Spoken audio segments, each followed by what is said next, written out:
Salut, c'est Jean-Baptiste. Cette vidéo est dédiée aux personnes qui ne connaissent pas les plumes de mangaka.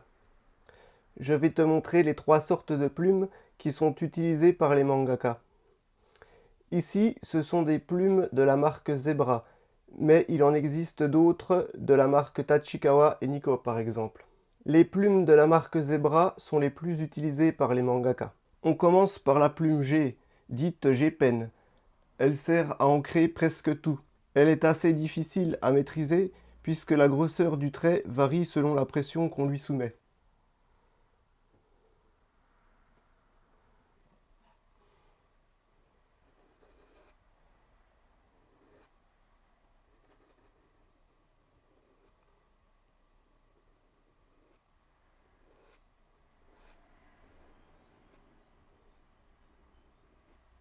Le but de cette plume est de pouvoir faire des traits en variant l'épaisseur.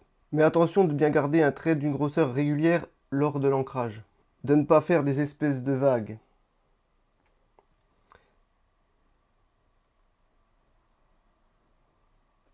Tu vois, comme ceci.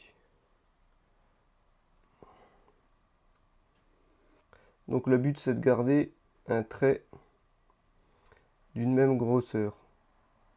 Et de pas faire des trucs, des pâtés gros, petits. Aussi, attention à garder la même grosseur de trait sur un même dessin. Car on voit parfois des dessins avec un trait très épais sur une épaule d'un personnage et un trait beaucoup plus fin sur l'autre épaule. Il faut donc pouvoir garder un bon équilibre sur le dessin. Enfin, en tout cas, tu ne vas pas ancrer une oreille en appuyant comme un bourrin et appuyer tout doucement sur l'autre. Après, c'est sûr que si tu ancres les oreilles en appuyant doucement, tu peux très bien faire des traits plus épais sur les habits par exemple. Enfin, tu vois ce que je veux dire, il faut garder chaque élément harmonieux. Il existe des variantes de la plume G, mais nous n'allons pas nous y intéresser dans cette vidéo, puisque seule la dureté ou la durée de vie varie. Par exemple, tu as une plume titane chez Zebra, et tu as aussi la hard G-Pen chez Zebra toujours. Ensuite, la plume Saji, dite Saji Pen. Elle est aussi appelée Tama Pen, Kabula Pen et Spoon Pen.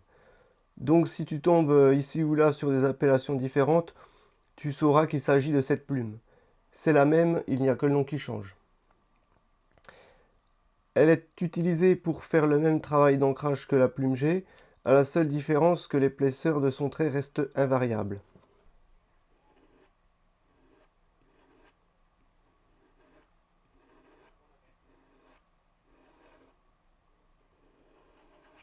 C'est pour cela qu'elle est souvent utilisée par les débutants. Le point positif, c'est que ça t'évite de faire des traits difformes comme ceci, mais le point négatif, c'est que tu ne peux pas varier l'épaisseur du trait comme tu en as envie. Alors moi, ce que je te conseille, c'est que si un jour tu comptes te mettre à l'ancrage à la plume G, alors commence directement par la plume G. Comme ça, tu apprendras dès le départ à t'en servir. Car si tu passes de la plume Saji à la plume G, tu risques quand même d'avoir quelques difficultés d'adaptation. Par contre, je pense que si tu ancres des shoujo manga ou des mangas humoristiques, tu peux rester sur la plume Saji. Tu vois, sur un manga humoristique, tu n'as pas besoin de partir très loin dans les effets d'ancrage. Alors pour terminer, la plume Maru, dite Maru Pen. Attention, cette plume me s'use très vite. Il faut limite utiliser une nouvelle plume par planche. Comme tu peux le constater, elle est de forme tubulaire, d'où Maru Pen qui veut dire plume ronde.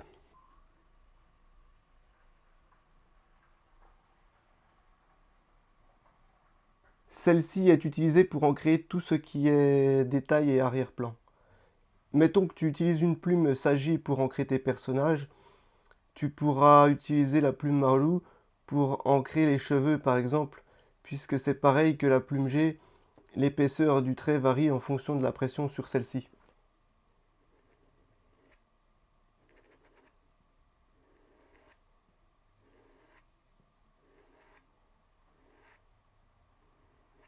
Bien évidemment, la Maru Pen est la plume qui sert à faire toutes les lignes de vitesse, les lignes de concentration, les bêta flash, les uni flash, etc. Enfin, tout ce qui est effet donc.